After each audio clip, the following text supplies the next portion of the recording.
All right, we're live on the CMA live stream for Friday. We're kind of mapping out what we're going to talk about. On today's episode, we're going to talk about some of the perils of social media for young athletes. And it's not like what they're talking about on the news. We're going to talk about some of the real world costs of that stuff. And then we're going to talk about tryouts and setting the tone for tryouts. So that's what we got.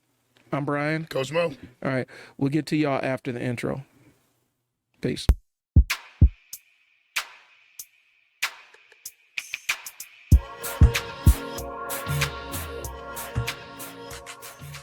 All right, y'all, as always, we're taking questions. So if you have any questions or anything, just type them in the comments field and we will try to answer them on the live stream. We have links for the academy. We have links for tryouts tonight. If you see this and you like what we're doing, go ahead and give us a like so that we know that we're doing the right thing, and then share this with somebody that could benefit. No fluff live stream. We're going to get into the meat of the matter. This topic kind of came up because Mo and I were sitting here talking about how these kids are utilized in social media. Yep. What are some of the things that you've seen kids, the players do on social media? Well, to piggyback kind of off of what we the podcast last week, we talked about some of the emotional stuff they do. I think we look at our teenagers are more into, I think, is it Instagram and Snapchat and TikTok.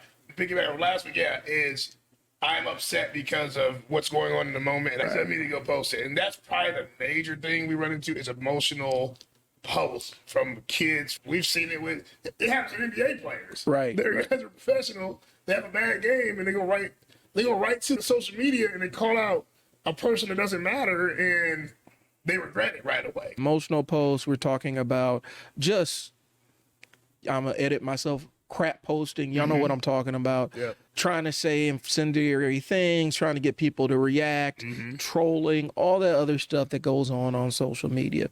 And the pitfall of this is, and this is for the younger players, the stuff y'all put out there lives forever. The things you do in public live forever. Now we got cameras everywhere, and then social media is like a running log of your thoughts.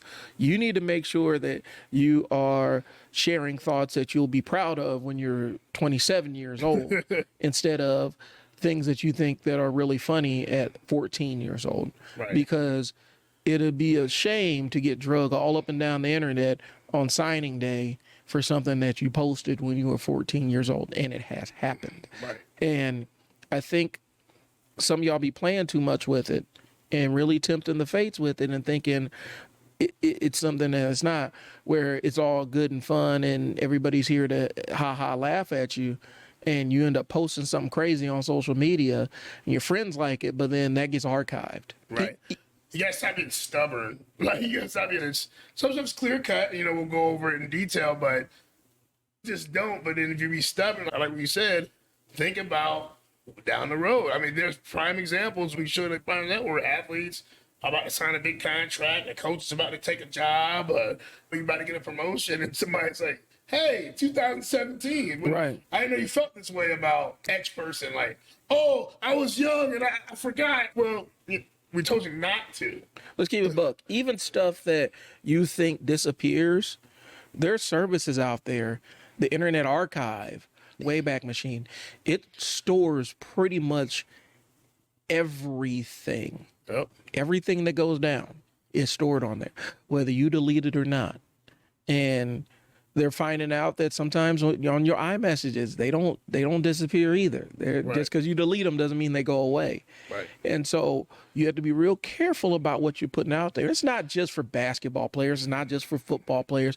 It's pretty much for everybody. But this is specifically for y'all, because the social media aspect plays a role in how teams perceive you as you go through your high school career. Yep.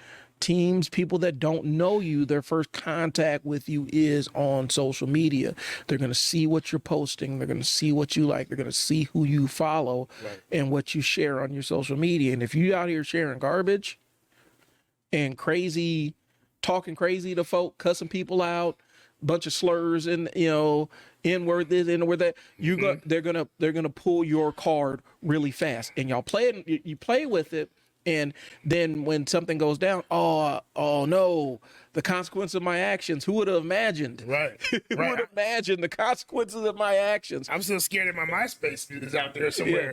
I can't remember what I put on it, but I'm still nervous. I'm gonna run for office one day, and they'll be like, "Hey man, what was you doing that you went on?" Like, dang. Like that Black Planet account coming back like a student loan or a bad memory, just showing up at your door like, "Yo, you was tripping." Like, wow, you was wilding, bro. What are you doing out here? No, sorry, I was like 1999. We all need forgiveness. We got you, man. You on your favorite rapper's message board, spazzing out in the 90s, just saying whatever to whoever. You're on some rapper's message board, just saying whatever in the 90s, and then it just automatically gets yanked up in 2024. Right. So we're saying you have to be careful about what you put out and what you communicate online, because it's not private. Right. Anything you put online is public domain. Right. Even if you say it's private, even if you think it's private, it's not. And so the stuff you put on TikTok, the stuff you put on Instagram, the comments you say on Instagram, the comments you leave on I'm calling it Twitter. Mama named it Twitter. I'm calling it Twitter. It's too stupid. The only X I recognize is DMX. Right. That's the only X I recognize. But that's what we're talking about. And I know it feels like an outlet. It feels like a release. But I'm going to just tell you, you cannot make social media your online diary for your thoughts, because even I go back and I'll scroll through something like, they have the history tab on Facebook. Man. I'm old. I use Facebook. You see a history tab on Facebook and you see posts that you made in 2008. You're like, oh, man. Sometimes I feel like I didn't even go to college. Right? Yeah. I look back at myself like, what am I talking about? Yeah, let me go ahead and delete. I'm going to go ahead and delete this one because I don't want to see it anymore. I don't even want to see the stuff I wrote. I'm embarrassed of myself. What I'm saying is, a lot of times young folk, y'all, now is not forever. Right. And if you're planning on an actual career in sports, in basketball, football, soccer, baseball, hell, I mean, even just going to college on academic scholarship now. Right. You have to be aware of the footprint you're leaving behind, because there's going to be somebody that finds it. If they're interested, they're going to find it. You're not as cool as you think you are. Right. When we were in school, you were cool if you had a certain pair of shoes, a certain outfit, your certain haircut. I remember everybody had flat tops, and then, this kid put a part in his, so he's cool. At that time, that was cool. Well, when it started getting negative is when people started doing that stuff, and then it was signified for something else. And then if you didn't have that, I'm going to make fun of you. I'm going to bully you. I'm going to do whatever. And that's what transitions to now. It's like, okay, so now you're mean to people. Now they're not doing what you do. That also comes back. Like, not just silly stuff you say, it's making fun of people. Those are things there. So that's another part that comes back to you as well. Let me throw this in here. There ain't nothing cool about doing the TikTok trend. Sorry, it's just no. It's by the time it's a trend on TikTok, it's played out already. Yeah. And so doing your version of the challenge on TikTok, it's unoriginal, it's hacky, it's played out. And some of y'all fall into doing the TikTok stuff, and some of it's harmless, some of it's just goofy, some of it's fun, some of it is malicious and stupid. Right. And you're recording yourself doing something malicious and stupid that may or may not have legal consequences for you after the fact. Right. Imagine being so talented at a sport, or so smart at, man, you're going to go be an engineer or something like that this affects you. Yeah. Like that affects you, and you knew you probably shouldn't do it. Kid, bro, listen, imagine being defined by your worst moment. Yeah. That you're publicly sharing with billions.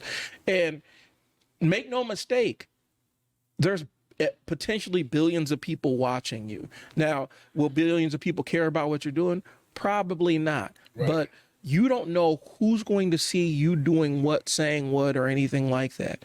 I know that in the world, because my kids are onto the live streams and watching people on live streams doing X, Y, and Z. My kids are into, the Kai Sinet and all that. Yeah. Little bro getting more views in the Super Bowl on some of his live streams, right? Right. Being outrageous is their marketing. That's how they're marketing themselves. That's how they get eyeballs on what they're doing. Being outrageous. I think I think Kyle was a little dude who got kicked out of the WNBA game for taking a ball and shooting on the rim during the game. Right. Those kind of antics. Right.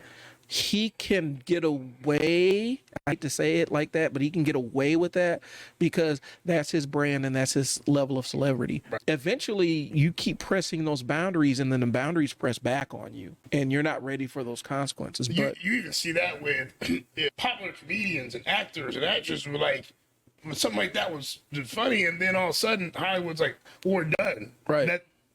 That's played out. Stop doing stuff. Right. You're not doing stuff. We need you to, if you want to take this next role and do the part 2 of this big movie you had 5 years ago, I need you to stop doing stuff. Right. Oh no, that's who I am. Cool. We're going to move on.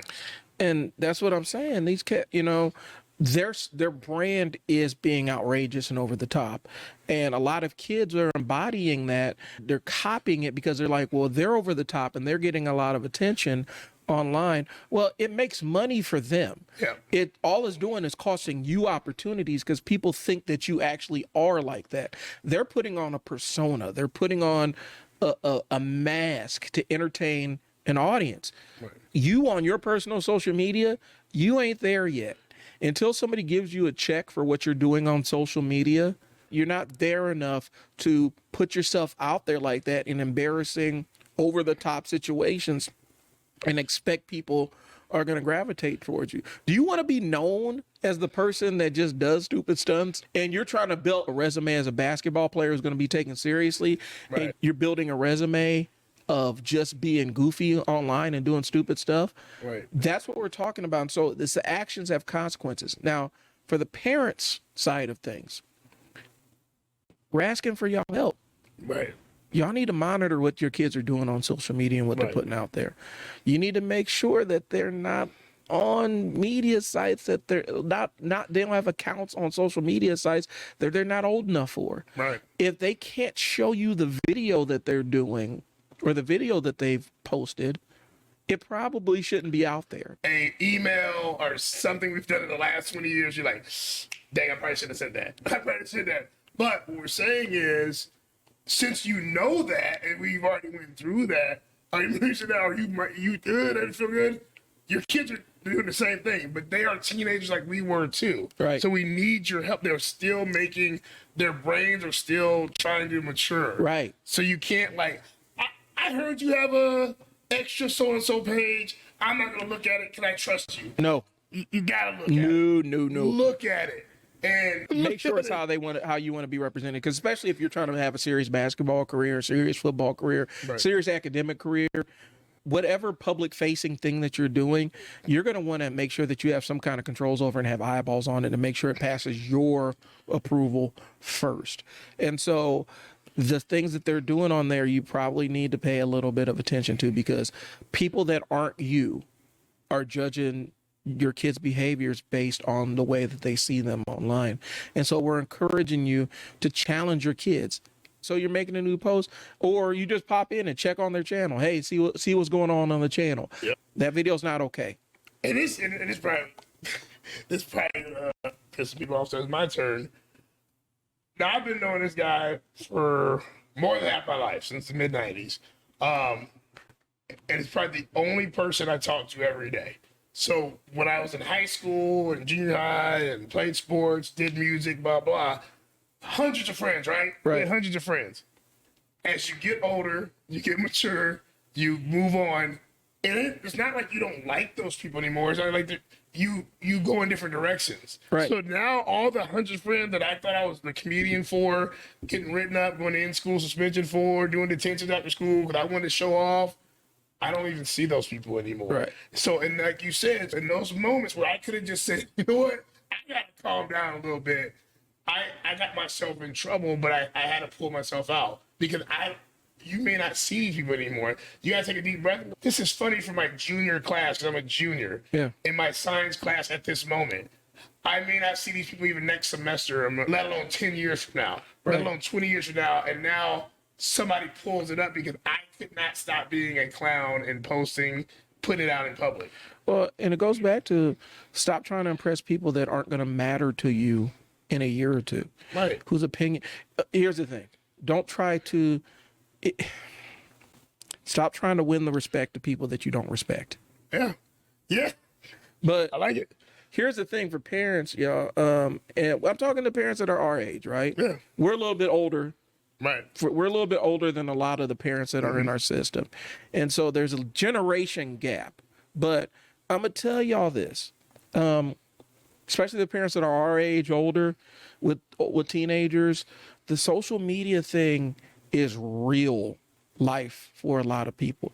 I grew up where social media, I was like in college before there was social media. Like we were joking about Black Planet, MySpace. That stuff came around when we were like in college, about to graduate and stuff.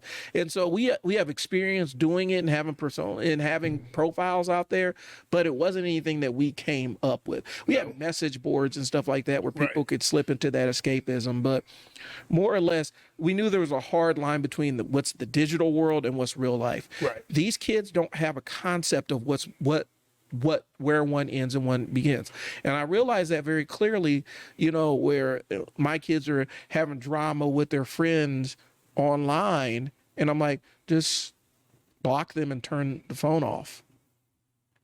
Well, no, it doesn't end that, because I'll see them in real life. And so there's a where the two things are enmeshed, they're tied together. And so parents, even if it's not real to you, it's real to them. Yeah. And you got to make sure that you understand it's real to them and let them know that there are real world consequences for the things that they do.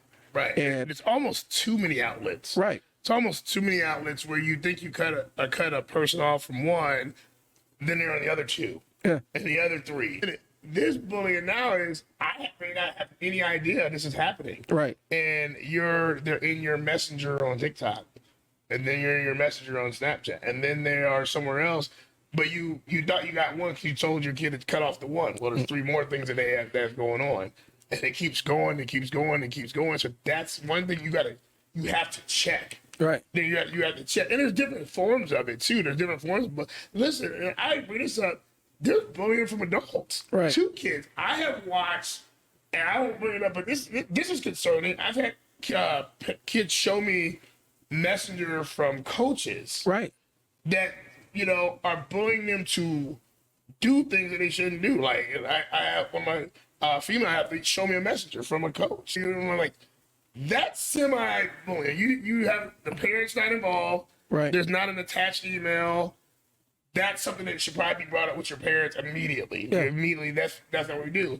That's a problem. Right. That's a problem. If you let it go, it builds. And that's what, Brian, we're talking about beginning. You can't let it go because it gets bigger. It has to be monitored. Yep. If there's any secrecy with the social media account, then the kid doesn't need to have it. I'm going to just keep it real. Yep. And if you really want to crystallize how the real world crosses over into social media and the digital world, make your kid pay for their own V-Bucks. Make them pay for their own Roblox money. And you'll see real quick how fast they understand, oh, wait, the things I do online have real world consequences. That's an aside. Yep. It's real for them. And so you have to step in knowing that this virtual world, like we grew up watching The Matrix. Like Mo and I went to see The Matrix in theaters. It was the most amazing thing that we had ever seen in theaters up until that point where it ended up becoming like, wow, every movie became compared to that. Yep. And it was such this wild concept. Like there's this virtual world and it exists and it looks real. It doesn't, well, there have been virtual reality movies before, like The Lawnmower Man with the polygons and what was the other one with Denzel? Virtuosity. Yeah. I'm dating myself. I'm a nerd. Sorry, y'all. And so, it didn't look real, but The Matrix is like, wow, this looks real. And it was such a bizarre concept, but that's the world the kids are growing up in now, where they have an online persona that they invest a lot of time and energy into cultivating. And now with video technology where you can record yourself and people can interact with you in real life, but they're actually interacting with you digitally, but it's also real life. Right. The lines get blurred so much that as the parent, you have to be the buffer that pulls them back from the brink when they're about to upload something that's embarrassing to you, your family, the grandparents. You have to be able to pull them back from the brink so that they don't do something that permanently embarrasses them. Yeah, but that's the hard conversation you have with the kids because Right. everyone hear it. We're mean parents, we're strict. And the funny thing is, like, now I'm old school at the gym, the guy. I used to make fun of that dude. You know, I ain't wearing my socks awry or nothing like that. I feel pretty cool. I still get the trend, but I'm old school. So I hear these kids talking about, man, old school, man, it's different now. You know what I'm like? It's not different. It's not, the influences aren't different. Here's the difference. So if I wanted to do something embarrassing in public in 1996, and I wanted to broadcast it to millions, it would require a news team there with a live broadcast camera and a satellite truck to broadcast, simulcast my embarrassing experience to the entire planet at the same time. Or I had to record something and send it to America's Funniest Home Videos. Those were the extremes. Now, you can do something embarrassing. You can destroy your entire career. You can destroy your potential college aspirations, your future jobs.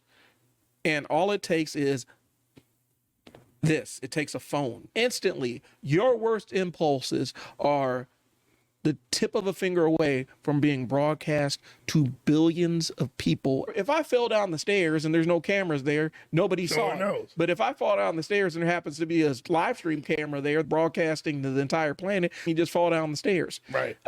Ring cameras. That's the most hilarious thing in the world to me. Because I've seen more people fall down the stairs and slip and fall on ice in the last 5 years than I've ever seen in my entire life. And it's funny. Right. It actually is pretty funny. And it's never not funny. That's the threat of this. That's the threat of the social media. You can end up hurting.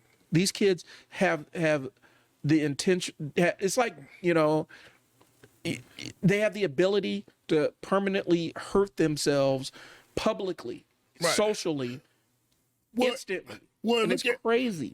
Well, look at Hollywood, right?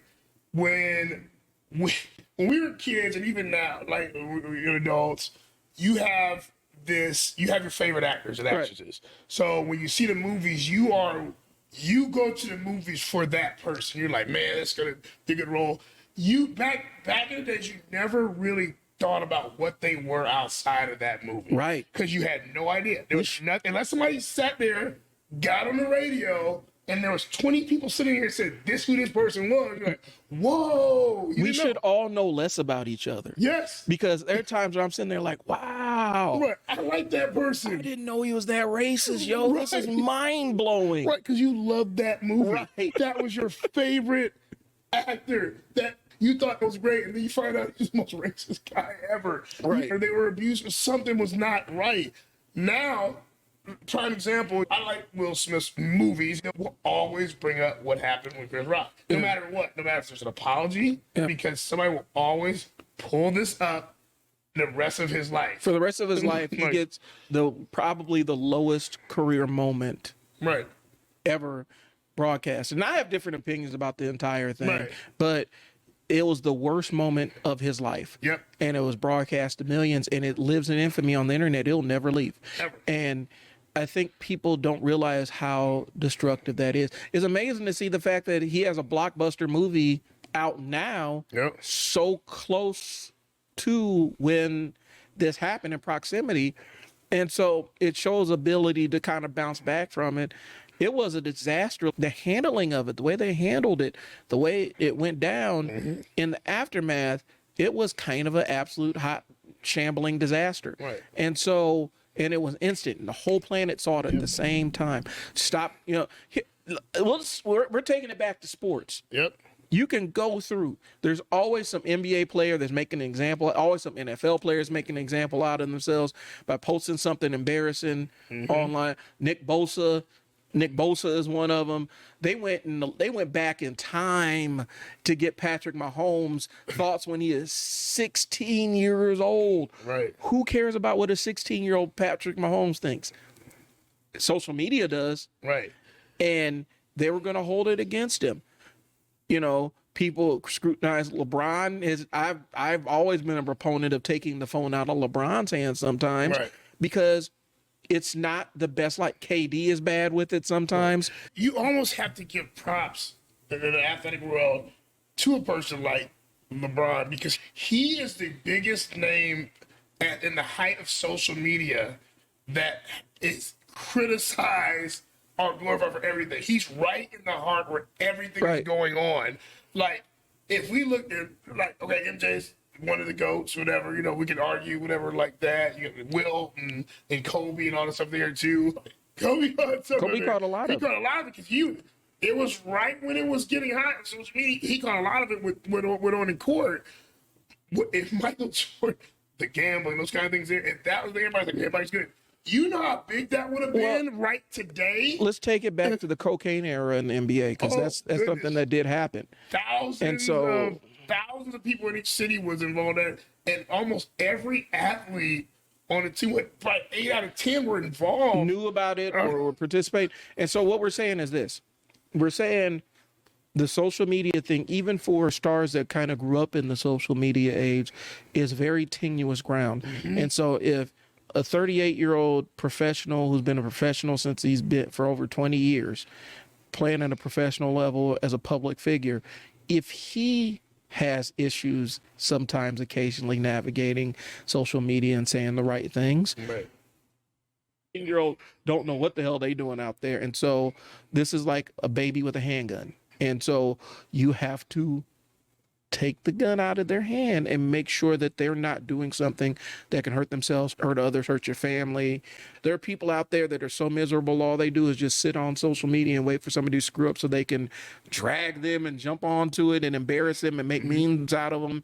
And we see some people's lowest moments in life turned into memes, or innocent stuff, just being normal and goofy on social media turns into embarrassing memes. And so it's really being cognizant of that. And so parents, you are empowered, especially, and it's for all parents, because I speak to all parents when I say this, but narrowly focused on basketball players. It is your responsibility to really help them navigate that. You need to enforce a little bit more control over what these kids are doing and saying online. We've had some ugly situations with kids that aren't on our team saying crazy stuff to kids that are on our team, making threats on social media, threatening gang stuff, you know, in the suburbs. The west side of Omaha, the gang activity out there. You're talking to North Omaha kids. Right.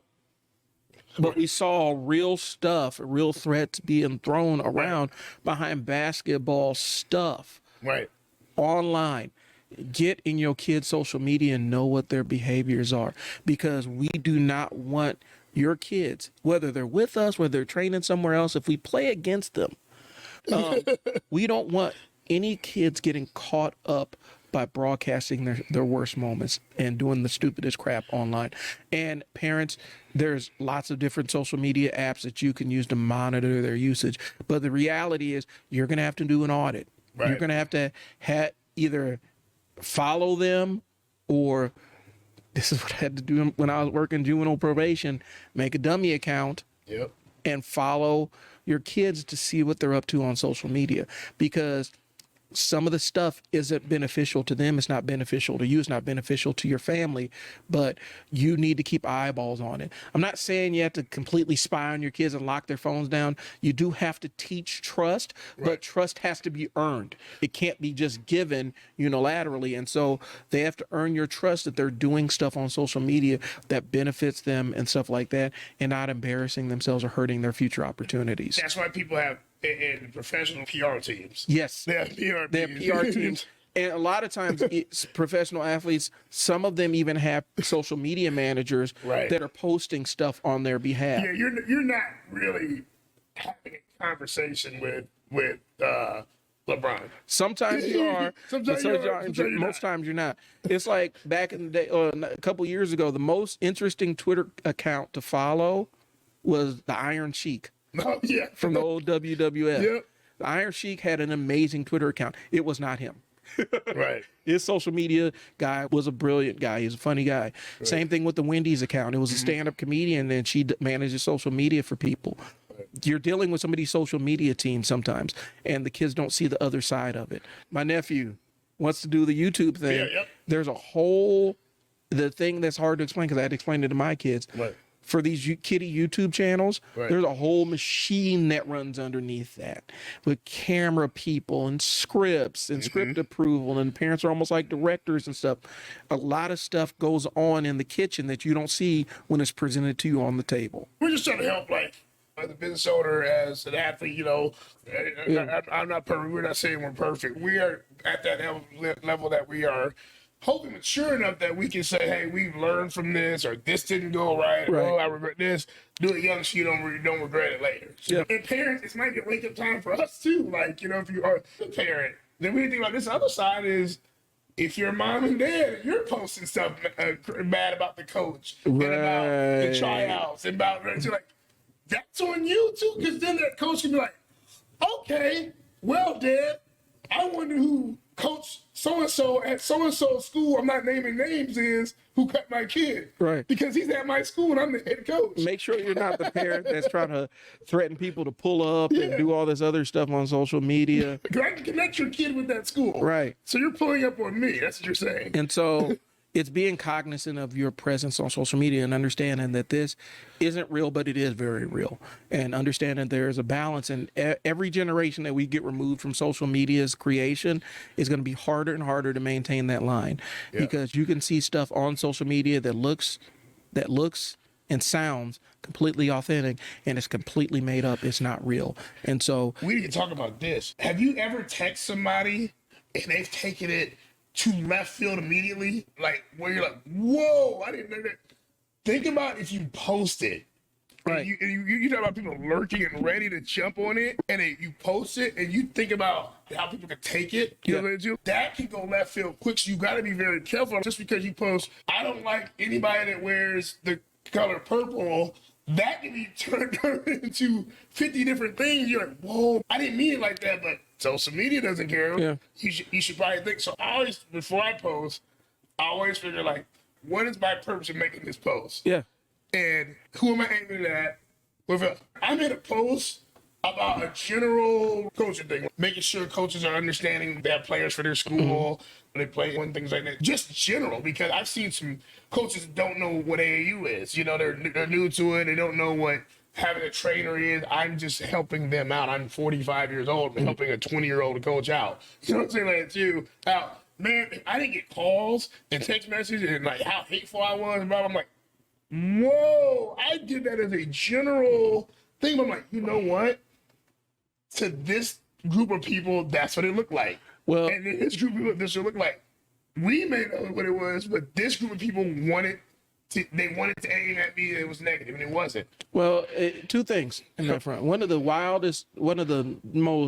most intense arguments I ever had with my wife was me misreading a text message. Yeah, that's one. Two, there's a joke going around on Twitter, and I know some of y'all seen it, where you make a statement. I like pancakes. Right. And immediately somebody's gonna jump on. What do you mean you hate waffles? You a waffle hater, man. Right. What you mean? So you insulting all the people that like waffles? No, I just said I like pancakes. I didn't say anything about waffles at all. No, man, you insulting the waffle nation, bro. We ain't riding for that. We don't abide by that at all. We're gonna see you at Waffle House. So be aware of. You know, a lot of times people are waiting to misinterpret your message. Mm-hmm. Oh, we got Robin. What's up, Robin? What's up, Robin? Follow and check and do a random check-in on all accounts. That's what you need to do. Right. Just do your own audit of your kids' social media activity and make sure that it's on the up and up. Because the other side is, and we're not getting into it, but both Mo and I have worked with abused and neglected kids. horrible stuff that goes on social media involving children and that College World Series, you need to be cognizant and aware of A lot that. of cases connected to that when I was working at Point. A lot of cases. You guys would be shocked and embarrassed, and you'd be looking at a lot of people that you've seen in esteem sideways. Yep. It's bad. It's bad. It's really bad. So what we're saying is check in. Just make sure that you're paying attention to the stuff that's going on. There's always going to be somebody out there to misinterpret you. The argument I got on Twitter, bro, because this is one that I try to stay out of stuff, but this one actually did low-key bother me. Right. The entire dialogue about Simone Biles and her husband. Oh, man. The entire ongoing thing, because imagine this, a young athlete who's focused on his career and doesn't really watch Olympics, didn't know her entire resume, and he became public enemy number one in a subgroup on Twitter, and it ended up turning into Twitter bullying this kid to the point where Simone said, hey, stop talking crazy about my husband. Right. And people got mad at her about it. Right. That's the social media streets that you're dealing with. People are looking, are running around, bumping into each other, praying for a reaction, and so they're looking for something to react to. And here, here's the other side. What do I use the social media for? I don't think you athletes use it not only the right way. I don't think you put enough effort into using it for what you need to get done. Yeah. If you really, really, and this is a personal thing, even internally, there's a personal thing with some of our athletes I've been connected to. If you're using it for, I say, BS, you know, too, then expect some BS to come out of it. Right. But if you're like, you have all this time, you want to go to college, you're a senior, you're a junior, make some proper mixtapes. Show your work. Show your work. Get your stats. Pull up your match prep stuff. Post that. Show them you're doing community work. Show them where you're helping out at the old folks home. Show them where you're helping out at a shelter. You can do that just as fast as making a TikTok dance. Yeah. Those are funny. They're funny. But that's not good. I've never heard a coach from a T1 school say, man, you know, I picked that kid. Like, why? He was the best TikTok dancer I ever seen. Like, no, he's like, oh, I didn't know that you did community work. Great job using your social media for that. Oh, you're a 4.0 student? I would have never known, because based on what you posted last year, but you're doing this extra stuff, I didn't know you were a good student. You can show aspects of it where people can say, oh, this kid's charismatic, they're funny, but they're also serious workers. Show your workout, show what you're doing, show highlights from the game, show you talking about basketball, show your routine before a game. Why is it embarrassing? That you're taking it seriously. Right. Why is it embarrassing to show your workout? Why is it embarrassing to show your grade? That will help. Oh, my ACT, I got a perfect ACT, Joe. I don't want to show that. Who are you trying to be so cool for that you don't want to show that stuff? Right. The other stuff is not fun. It's funny for the 3 kids that you made it for in the moment. Right. Not funny for the 20 colleges that possibly wanted you to be their starting point guard. Well, the social media thing, because we talk about it, one of my favorite channels is the RDC World Kids. Yeah. They're funny. Yeah. When they make a video, that is their business. Yes. So they're having fun. They're enjoying their time doing it. But they're using social media as a tool to promote what they're doing. And so a lot of athletes misuse it, because here's the thing. If there's something that exists and it doesn't necessarily give you anything, you're the product. Right. Your videos are the product. Are you going to utilize it to promote yourself, to show potential coaches, colleges, recruiters that you're a serious-minded athlete? You're a serious-minded young volleyball player. Right. You're showing them the kind of work you're putting in. You're a serious basketball player. You're a serious soccer player. You're a serious football player. In addition to being a kid that has a great personality and has fun. Right. Show your work. Show your training. Don't just become the product. Show these people that are invested in you, that may be invested in you, who you are and what you're capable of. And a lot of times People misuse social media, especially when they are already public figures. When you are a young athlete, you are already a public figure. Right. It's only a matter of degree. You may be at a small school, but you have people watching and following what you do every single day. You may not be aware of it. Make sure your social media account isn't just a bunch of crap posts and slurs and insults, and just show who you are, show all aspects of who you are, so you can show them the best version of you. There's probably a bunch of haters. In life, somebody's always waiting for your downfall. Right. Even if it's one person, they're waiting for your downfall. And you got to understand, they're waiting for that moment. They're waiting for that moment of weakness, that moment of you to get emotionally charged up, the moment of you to do some clown stuff, to post it. Yeah. And boom, they got you. Now they got you. They got something to point to. Right now, we're talking about how young athletes need to manage their social media. And if they don't manage their social media, the social media will absolutely manage you. Because at the end of the day, the social media platforms, they get paid off of views, eyeballs, and they sell ad time just like television. So the more people that are watching, the more money that they can reasonably make from advertisers. So right. Make sure that they're not just putting out content that can hurt them in the future as parents. Make sure that they're not putting out content that could come back and bite them, because at the end of the day, the social media platforms do not care what eyeballs or attention are on them, because it's just ad time that they can sell. Right. I like this. So I like the word energy. Yeah. So I like the word energy, and energy can be used negative and positive. On the flip side, we'll go, what are you using your energy for with this? So if I want to show that I am a different kind of athlete, a different kind of person, my energy has to be set up where my day and my time I spend on social media is not only making me a marketable athlete, a marketable student, a marketable human being, or normal human being, but it's structured. It's structured. If I have a 4-hour gap during my day, and it's my day off from lifting weights and those kind of things there, I still don't have the offers I need. I still don't have the. Maybe I'm using social media time to reach out to a coach, and I'm making a video. I'm making a 1-minute video. There's apps for everything. I'm making an app on, this is how I shoot. This is what I do with my down talk. This is how I make my nutrition. Yep. This is how I do my meals. Use that time, and that's, for that. So now I have this thing where, I didn't know they had that side of it. I didn't know they could cook. I didn't know they could do like that too. I now have filled in that I have a better sense of who this kid is. Yeah. We got another comment. Stephanie Granger. What's up, Steph?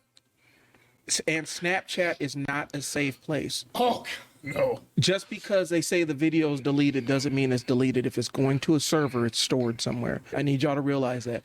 And if it's stored somewhere, it can be accessed. It doesn't delete. It doesn't self-destruct.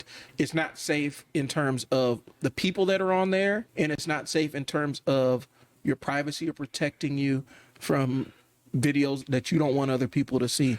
Snapchat is not safe. It's just like every other social media company. If you send something and they feel that they are offended, we can't control how they react and their emotions. So if you're even putting things that trigger, reactions or trigger like that too, just know it only takes one person to post something back, and it's a firestorm. Right. It's a firestorm, and you probably shouldn't do it. Now, we're not asking you guys to be perfect. Eliminate some of the stuff, mature every year, mature every month, right, to a point where you're like, Dave Chappelle. If you listen to when Dave Chappelle actually talks about real stuff, he's a very, very serious dude. Like, he knows a lot of stuff about a lot of stuff. He's actually very interesting, because when he's talking like that too. Yeah. He separates comedy from real life. And so you can be that fun kid in class as long as you don't cuss the teacher out. Or you're not distracting the class. Like, if the teacher is saying, if she's joking, he's joking, it's fun, and at the time it's an appropriate response, it's not bad like too, good. Get your laugh, get back to work, and get back in. I got a lot of respect in high school from teachers, because I was that dude. I was a comic comedian, funny or something there, but I knew when to pull it back. But someone like, you know what? She stopped smiling. The assignments on the board, time to pull it back. Now these kids, I literally see some of them Snapchatting or posting pictures of their teacher in class. This teacher is trash. Mm-hmm. what are you doing? What are you doing? Like it's you just pointed a camera at that teacher's trash. That's why you got in trouble. Yeah, you got in trouble. You can't just record people against their will in private places. It's not even necessarily a public building, and they have specific rules about where you can record and things like that. But it's not cool just to record strangers and upload them to your social media as your personal gag reel. That is not cool. Do we have waivers for our program? Has waivers. Yeah. And I asked. So I have athletes that are overseas, D1, D2, coming out of high school. We check in. I'll like, is it okay? You know, Is it okay? I don't want. I see pictures of me everywhere. I take with your kid, but I'm okay with that. But sometimes, you get that one picture, you're like, dang, I wish they would have checked with me. I'm sitting there eating a big old thing of pizza and lean back. I got the shirt I didn't want on. I'm like, dang, man, delete that picture real quick, bro. And it's kind of funny, but we're like, even we get a little bothered. We're okay with it. Like, hey, man, don't post that. And it's funny, but there are people like, you can't record me. Mm-hmm. You can't take a picture. You did not give my permission. And then most of the time, it's kids recording teachers and their other friends. And then once the friends report it, I can't believe I was just joking, take a shit. But to that person, that wasn't a joke. To that person, they had a rough week at school. They've been getting trouble. The grades were something's wrong, and you were the trigger. You were the last thing that made it bad. You thought it was a joke. To them, it's not. I'll throw it out here. Something I heard when I was younger. And it kind of informed how I operate, is try not to burden others with your stupidity. Yep. It's okay to not be aware of something or not understand an entire thing. Sometimes I'm stupid in some things, but I try to really make a strong effort to not handcuff others with my stupidity or my bad behavior or whatever. And so it does make sense that you need to make sure that your behaviors affect other people. And the way that you act and the things you participate in, especially when it comes to social media, the social media element, you impact other people. There's been a lot of cases where somebody was recorded without their consent and they did something stupid and ended up becoming something that hounded them for the rest of their life. And that's how they became known. You don't want to be the person that put somebody out there like that. And you don't want to be put out there like that yourself. Athletes. Your social media, it can be your PR team to get you to the goals that you want to achieve. Show your work. Show that there's more to you than TikTok dances. You can still do those. But you need to show that you're able to take workout seriously and you train seriously. Do you think kids realize, I don't think they realize how big the world is. How big the world is, even in the United States. Like, I don't think you understand. Like, I don't think you understand, like, just because you're like, I got a few followers here, a few people know me, like, there's lots of colleges out there. Like, if you really want to go, and they don't know who you are. So, like, if you're using the time the right way, you might get 10 to 15 colleges that have no idea who you are, and you doing something positive now. And now they're calling you about doing a visit or something like that, too. You guys stop putting yourself in this box. Your group of 5 people. Look, I had a lot of friends in high school. I don't know where half of them are at. I lost a friend last week. They went to school with me and the original friend. Time goes, and we don't know what happens to people. We're about people, so I don't know. I just know the 5 people at that time, it was pretty funny for a week or two when I did that one trend or that one joke in 1993. In 1993.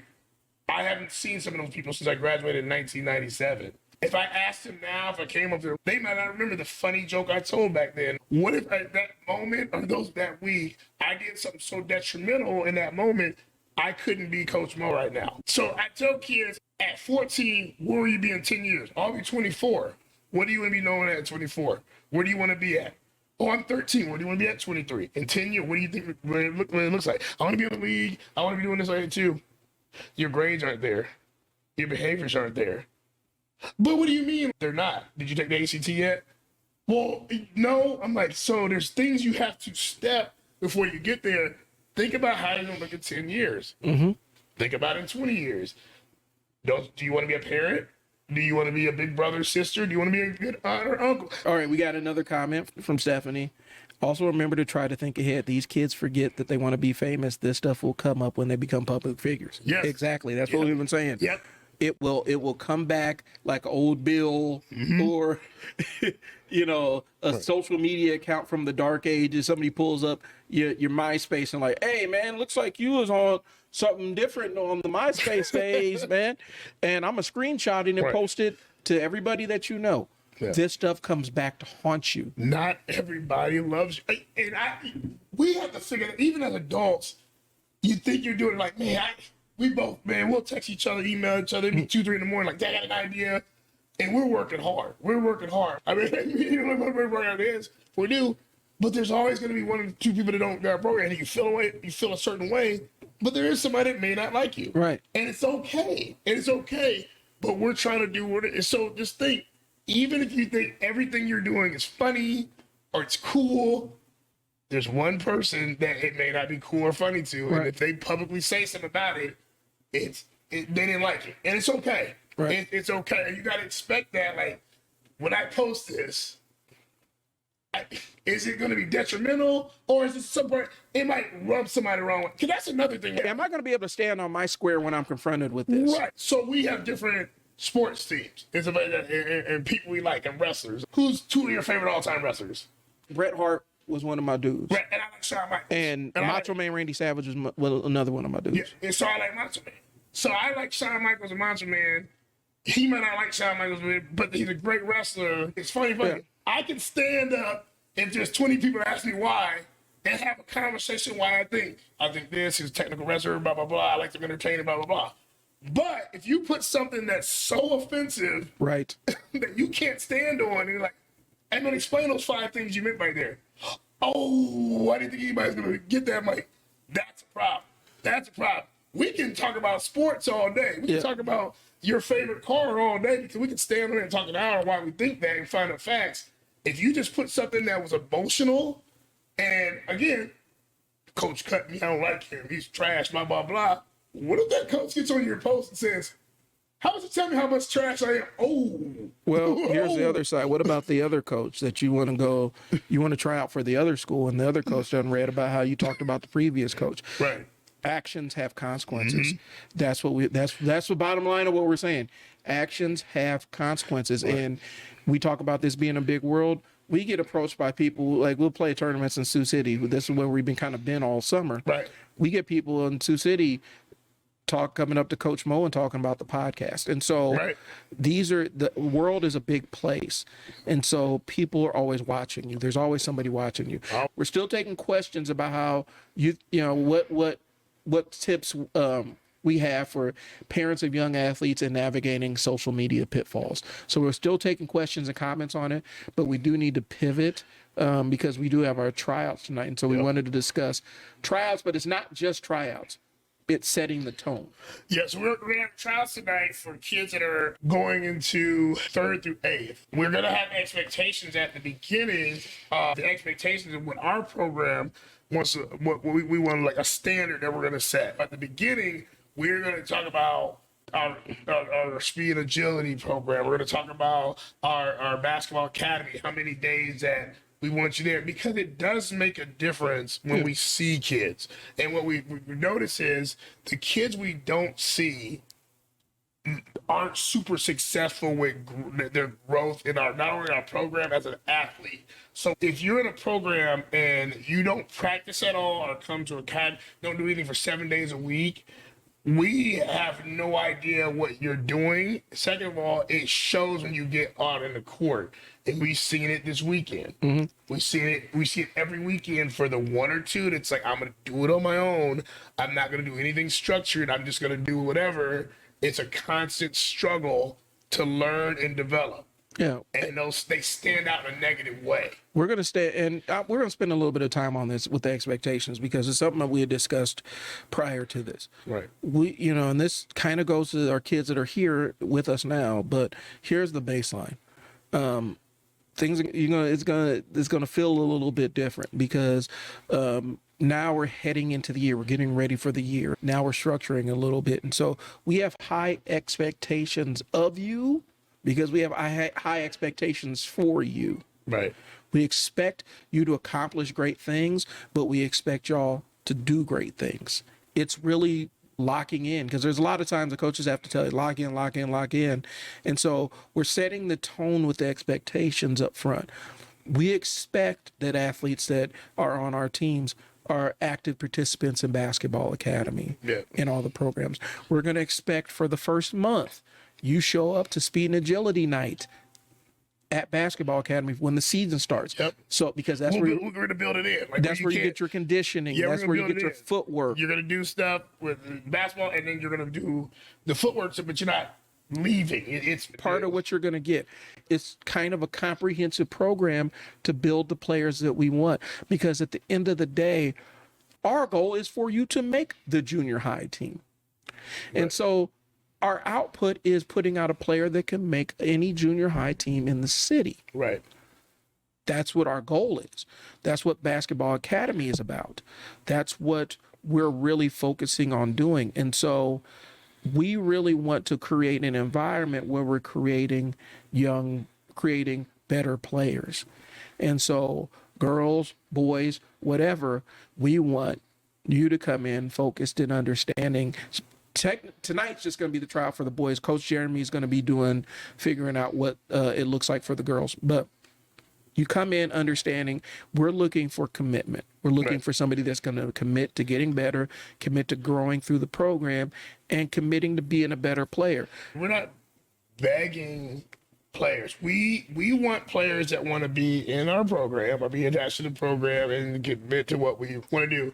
That's not saying we don't want new players, not saying we want different players. We just like the players that are locked in, dude, because the ones that lock in and follow the program, the programs work. Yeah. The programs work. We can interview 20, 30 kids, and they'll say, hey, I did A, B, and C, and it worked. I am starting varsity at my school. I made my middle school team. I used to come to something, and in the summer, I come back, and I still do whatever. It's proven. So if something's proven, we don't feel like we have to keep going backwards and making one person believe when there's hundreds that have believed and the results are there. Early afternoons, I get done with my meetings. I come in here and get some work done. Yep. Coach Mo has college players in here. Mm-hmm. They come back and train with Coach Mo. After daytime academy, a couple of college players come in. I'm telling you that these are kids, that have already progressed through high school and are on that pathway. Some of these kids are closer to the NBA than anybody that you're going to know. And they come and train, and they come and work, and they take it seriously. They lock in. And that's what we're trying to get our kids to be. The difference, the Basketball Academy difference is you're not just getting a team.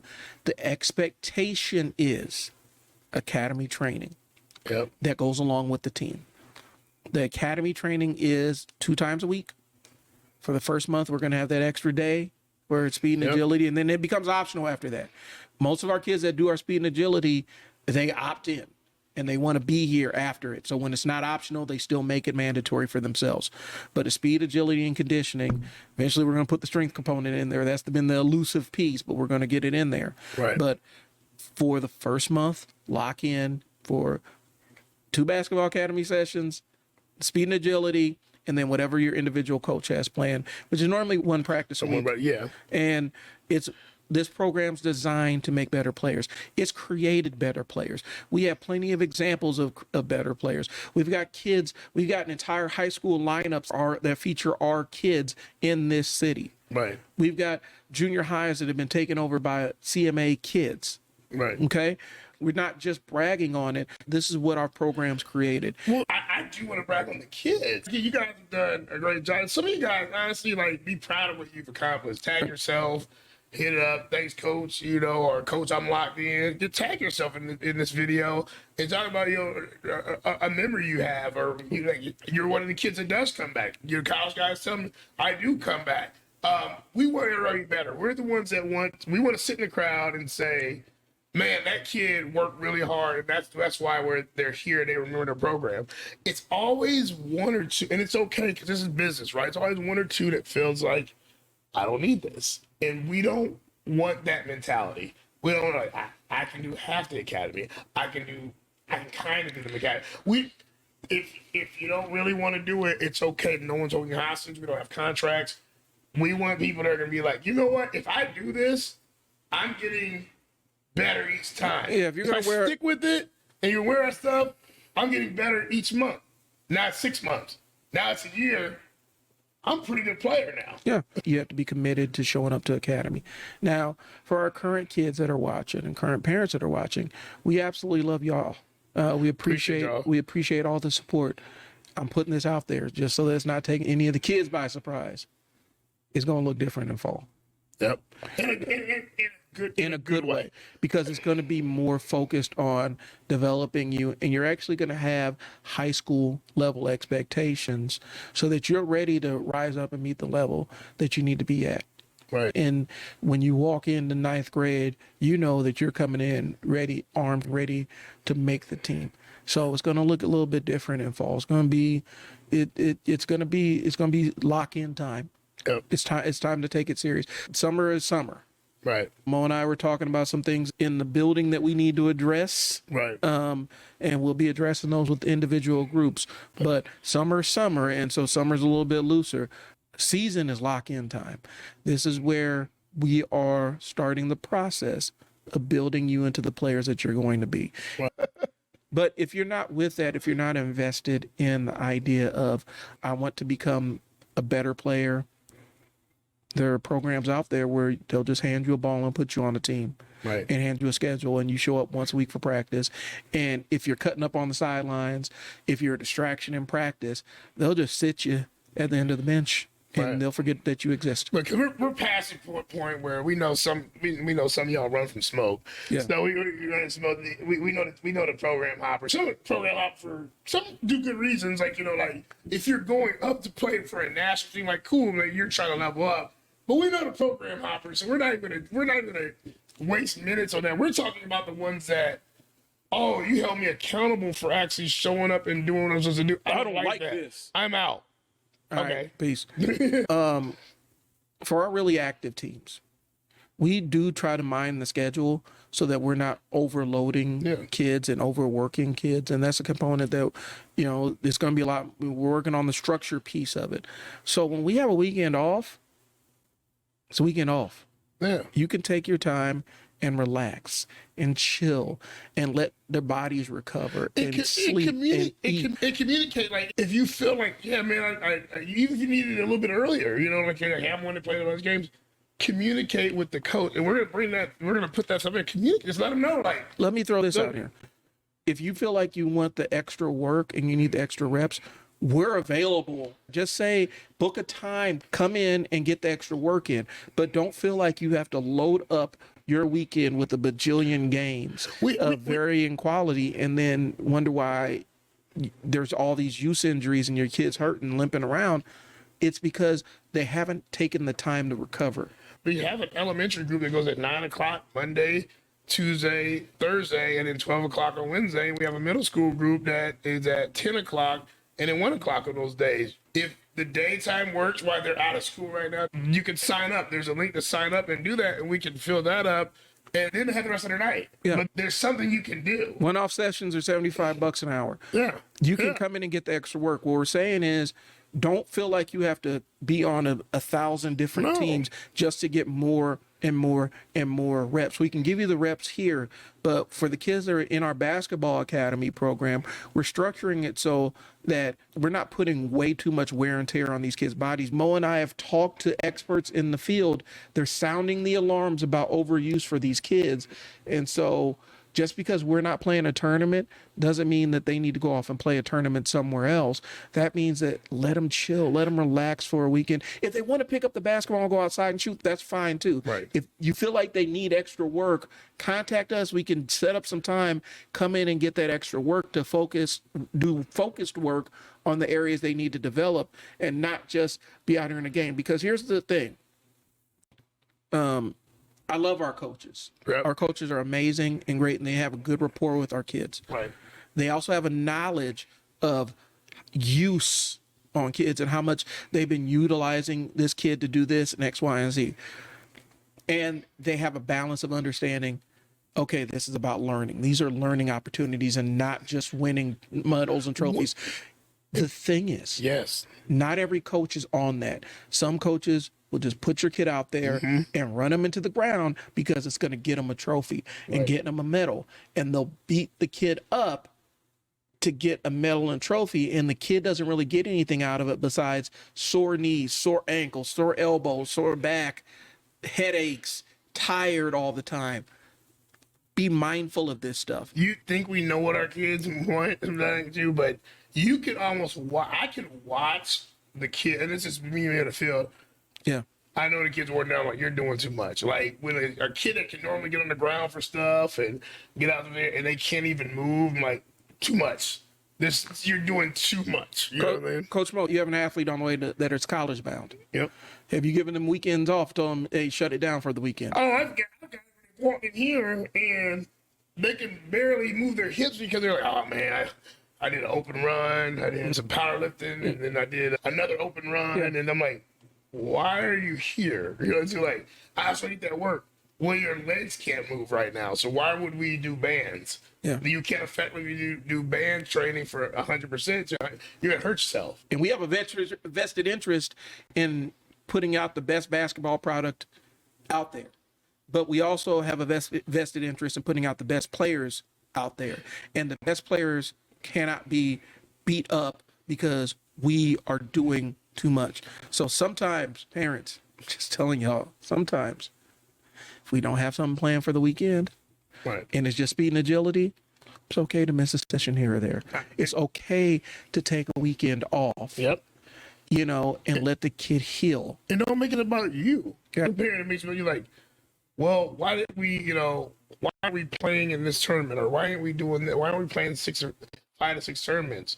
Well, that tournament has 4 games, and the teams we're playing are, that's all they do. That's all they do. They play 185 games a year. And they don't train. They don't work out. And they put a bunch of kids in, and they knock the kids down, and it's a wrestle fest. And when one kid gets hurt, they go and recruit a kid from another team, plug him in your place, and that kid just stays injured. Yeah, and we're not hating the program, but that's how they do. But that's their business model, y'all. We're trying to tell you, like, your kid. Well, and I don't know if people like to really talk their kid. Sometimes kids will tell you, "He's my kids." My kids will tell, Uncle Brian something, that I might not have known. Like, oh, I didn't know your ankle was still hurting 2 weeks ago. Like, cause they didn't want to tell the main coach because they're like, my plant's already cut. Like, your ankle hurts. It's okay. You rolled your ankle in a game. You're in 4th grade. You're not going to lose playing time with us because you need to take a break. Right. Because your ankle, it doesn't heal overnight, if you don't take care of it properly. So like, it's okay, but there are programs that are like, next 5 up. Next. Oh, you're hurt. You're in. The real spill is, and I got to be honest with you because I'm about to jump into some business stuff because that's my role in this. The real spill is, for a lot of teams, their business model is teams. They want to get a lot of organizations, their business model is built on teams. They need to get as many teams on the court playing as they possibly can every month. Yep. Every day, they're trying to maximize the amount of kids that are playing. Because the more teams they have, the more kids they have. It's a capacity game. Yep. They're trying to get as many people in this building as possible. And it's not about the training aspect of it. They offer training and you can pay up for the training. Mm-hmm. And you can get good training there. But that's not the core offering. The core offering is I get to play on a basketball team. Our business model is we will train your kid to be a better player. And we have teams to help further that training. Right. And so with us, we recruit kids to our basketball academy program to develop. We don't recruit them to the teams. Right. We are a training program. We use the teams to further the training. That is our business model. And so we drive kids to training. Our outcomes are these kids better than they were 3 months ago. That's what our outcomes are. Our outcomes are not, how many people do we have? How many teams do we have? Right. How many kids do we have on all this different stuff? Okay. So that's the reality of it. That's what our business model is. And so I have to give the real spill about that, because I feel like I do have to emphasize that, because that's something we're constantly saying. So if you're coming to us just wanting a team to play on, that's great. Can you commit to basketball academy here, speed and agility here? Yes. Come on in. Are you aligned with do you want your kid to be a better player? Yes. Bring them in. Do you want your kid to make the 8th grade team? Yes. Bring them in. If I like winning trophies and holding up medals and taking pictures, somewhere else. there are other places for you.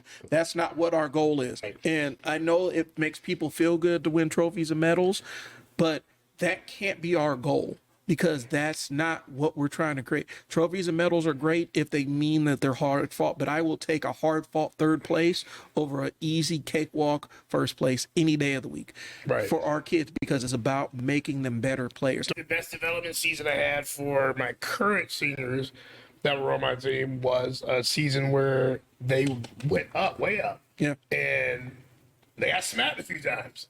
Like, not only they lost bad a few times. They're like, whoa, like there's, wow. So now we're going to go back and play them again in a month. Right. And now it's a 10-point loss. And we're playing again another month. And now we're tying them.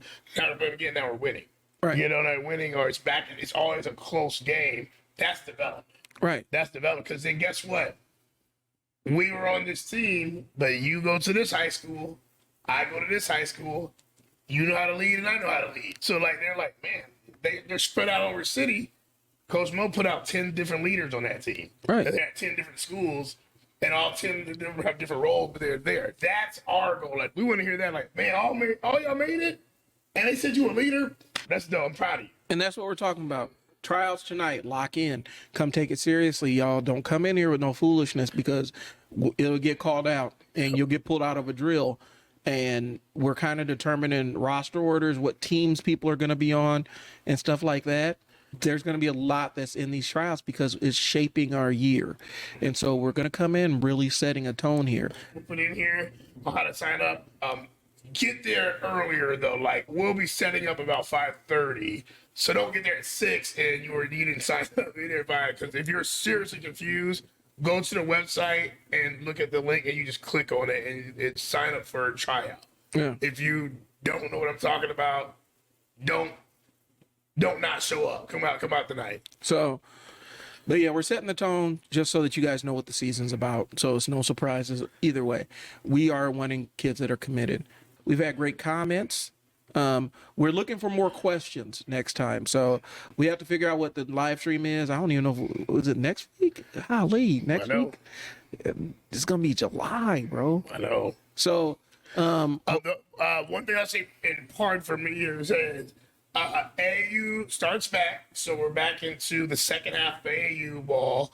I'm actually flying out with my oldest and his team next week. Be ready. 17 U's. This 99% of y'all, this is y'all last summer. Mm-hmm. Be ready. Be ready to play. Everything you learn with school ball, take this week to relax your body, and be ready to work. Everybody's watching. Stop getting technical fouls. Hustle back on defense. Stop talking back to the refs. Let the coaches do that. I tell you, people know me. I wear the refs out. I love y'all refs. I wear y'all out. But guess what? I'm trying to do it for the right reason. Let me do that.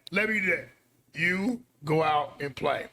Focus on your social media. Now that you have some jewels here, go download an app to go get your highlights ready for positive things to go to college. Be ready next week to get a camera set up, have your mom, dad, grandma, aunt, uncle get some clips of you, do something positive with the social media. Record yourself working. Yep, it's time to do that. Be ready to go. It starts in July. You're back at it. All right. So you guys heard it from Coach. You got your instructions. Right. You've gotten the mission. You choose to accept it. Right. It's time to handle business. It's time to lock in. Spring or summer ball's ending here. July is pretty much the end of summer ball, and we're back into the regular swing of things with the regular year. So we're looking forward to a good season. This season is lock-in season. To our boys, to our 8th grade boys, stop tickling each other. Dude, Stop touching each other. Stop wrestling each other. Stop snatching stuff out of each other's hands. Don't bring no Orbeez blasters up in here. Don't bring water guns up in here. And stop stealing our snacks. I'm dead serious. Right. It's not going. The hammer's gonna drop, and y'all ain't gonna like it. All right. That's all I got. Yeah, that's it, man. So, we'll see you hopefully next week. Yep. Brian. Coach Mo. We'll talk to y'all later. All right. Peace.